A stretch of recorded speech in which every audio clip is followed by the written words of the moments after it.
Hey guys, Morgan the Rebellious Reviewer. We talk about all things music.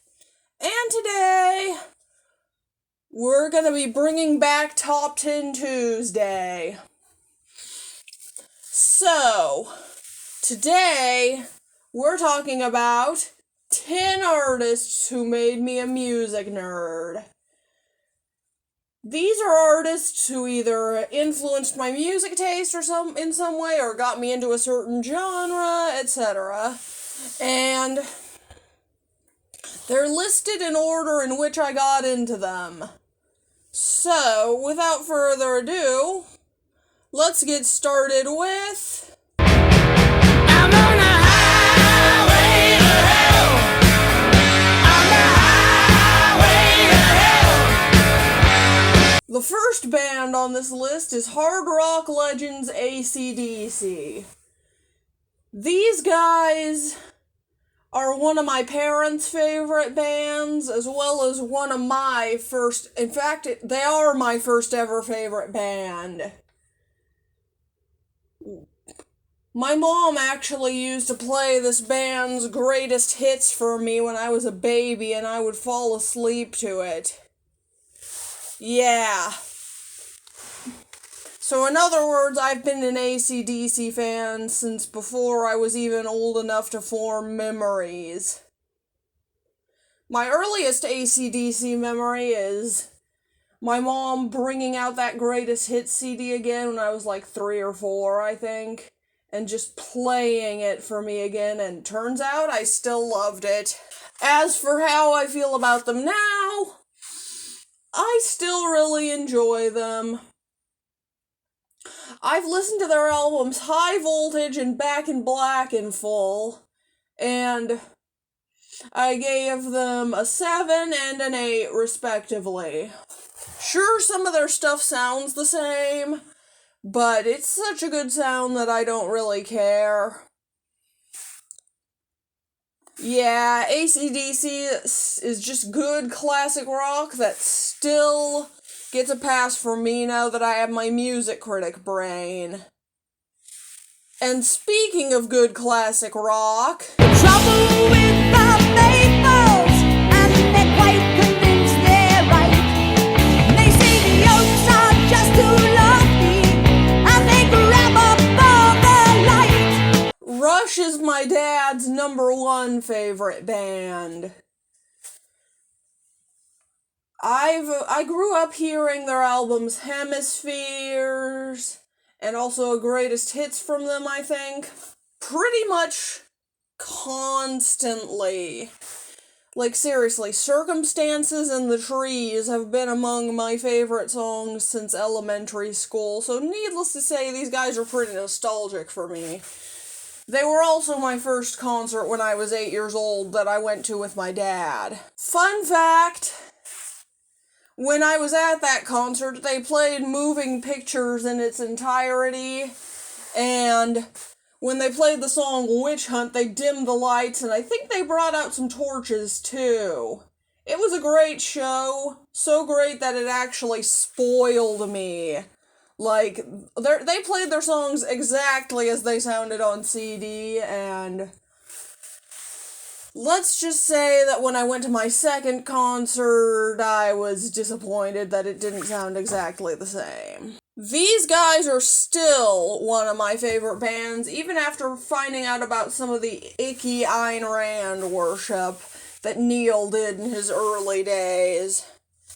Yeah, I wouldn't have understood that as a kid, but looking back, I'm like, at some of their political stuff, but hey, they're still one of my favorite bands of all time. But if you want something completely different... There's a place downtown where the freaks all come around. It's a hole in the wall, it's a dirty free-for-all. And they turn me on, and they take it off, and they take it off. Kesha was one of the first artists I discovered without my parents' help.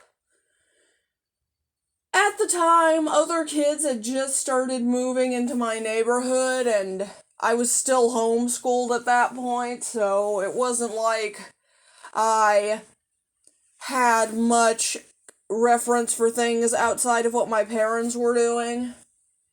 So, when other kids moved in and I finally started making friends, they started introducing me to mainstream pop music.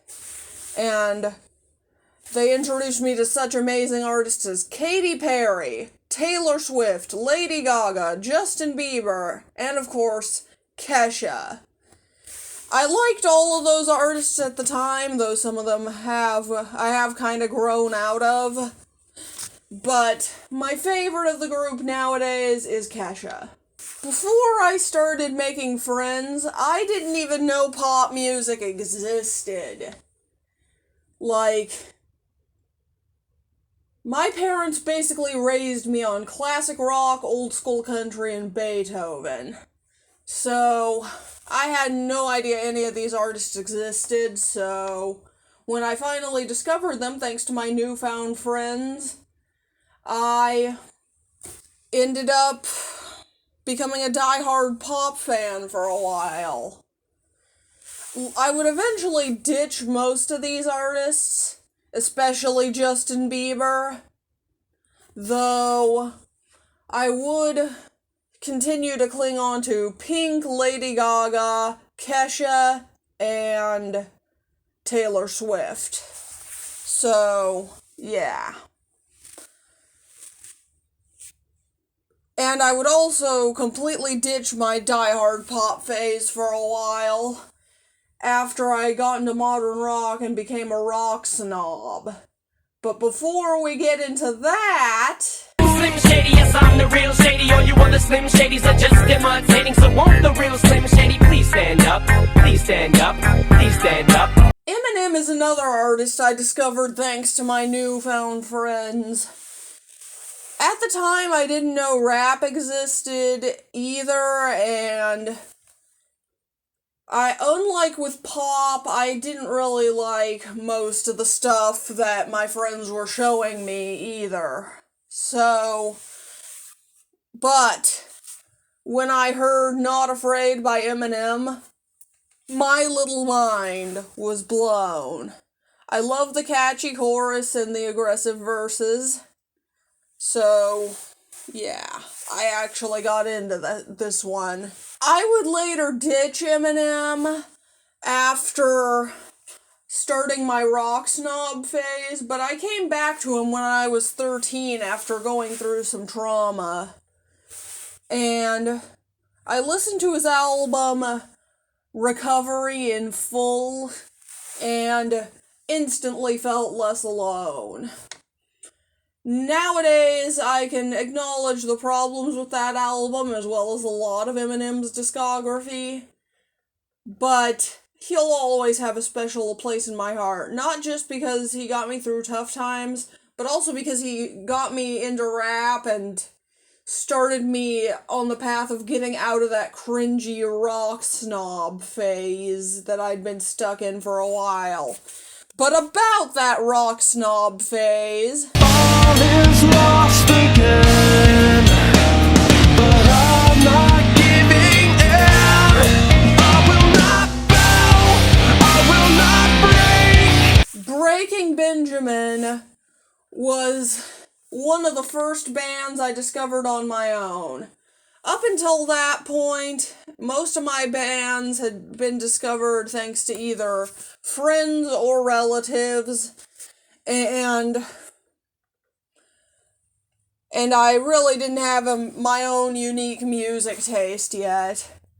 But then, after my mom got sent to the mental hospital for schizophrenia when I was like 10 years old, after a couple of years of that, I started using the internet a whole lot more. Got my first YouTube account when I was 12, and let's just say that while I was browsing the internet, I discovered Harry Potter AMVs. This was before J.K. Rowling outed herself as a TERF, so I would watch those videos religiously. And I discovered so much great music thanks to those videos, including Linkin Park, Papa Roach, And, of course, Breaking Benjamin. Breaking Benjamin was my first favorite band that I discovered on my own, even though AC/DC was my first favorite band overall. And I knew every song by these guys. I even made a video on my long since deleted first YouTube channel where I picked my top 25 favorite songs from them with no face cam. I don't listen to them as much as I used to, but I still like them a lot. Especially their first 4 albums will always hold a special place for me. I actually returned to their album Dear Agony not too long ago, and oh my god, it still holds up. Not as well as another band I discovered at the time, though. Wake me up inside. I can't wake up. Wake me up inside. Save me. Call my name and save me from the dark. Like I said, I discovered a lot of really cool stuff thanks to those Harry Potter AMVs. And Evanescence was always one of my favorites. If you know my channel at all, you know I talk a lot about symphonic metal. And while Evanescence is technically not a symphonic metal band, they were still basically my introduction to the genre. They were the first band with pretty operatic female vocals I ever got into. And through them I would discover bands like Within Temptation, Nightwish, Epica. I also saw them in concert when I was 12 years old. By the way, if you ever get a chance to see Evanescence in concert, do it. They're incredible. They're a 12-year-old me band that I still love today, and I thank them for getting me into symphonic metal. But speaking of symphonic metal, She's coming. You better keep moving forward. You'll be learning yeah. Come on, just feel it. Don't you see it? although Evanescence got me into symphonic metal, Within Temptation is the band that made me love symphonic metal. Not only are they the first proper symphonic metal band I ever listened to, they are also one of my favorite bands in the genre, and one of my favorite bands in general. Their album Hydra was the first album I ever looked forward to on release day. Also, had I never discovered symphonic metal, I would also never have discovered power metal and progressive metal. So yeah, these guys basically got me into metal outside of nu metal. And that led to me having a massive metalhead phase my freshman and sophomore years of high school. And speaking of that metalhead phase,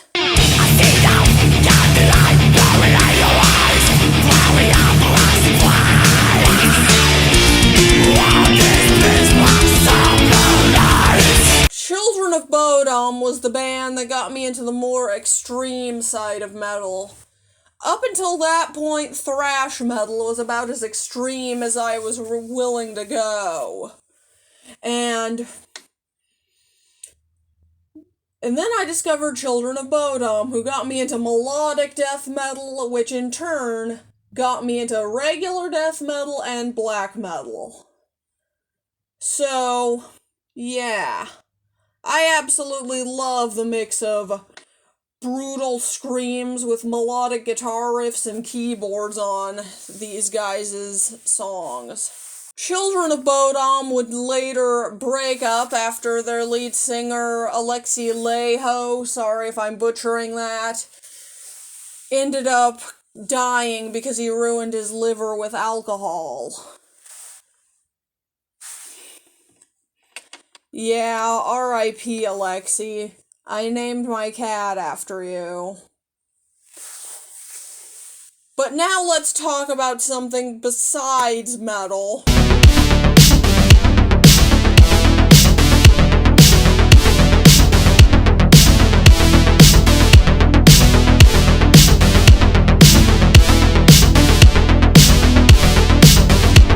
Ghost was the act that got me into electronic music. At the time, I was checking out new genres, including classical, jazz, and, of course, electronic. I did some searching on the internet, and I found this old Reddit post where someone was asking for, electronic acts that metalheads might enjoy, and I found this one comment where someone was recommending a bunch of synthwave and dark synth acts. The first of those that I checked out was Ghost, and I was blown away.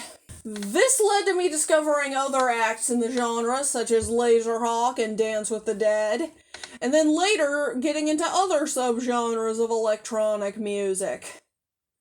And speaking of artists that got me out of my comfort zone, broke a promise to myself to ride the throttle till the wheels came on, burn out like a Molotov in the night sky. even after getting into all of those genres, I still wasn't the biggest fan of country outside of the old school country my mom and grandma like. And the day that changed was when I decided to check out the Nashville Sound by Jason Isbell after Mark from Spectrum Pulse recommended it. I listened to it and my mind was blown. I even wrote my first college essay on the song If We Were Vampires. And that, ladies and gentlemen, and non-binary people, is the story of how I became a music nerd. And that's my list. Don't forget to comment, like, and subscribe, and check out my Patreon. I'm Morgan, the Rebellious Reviewer, and I'm out.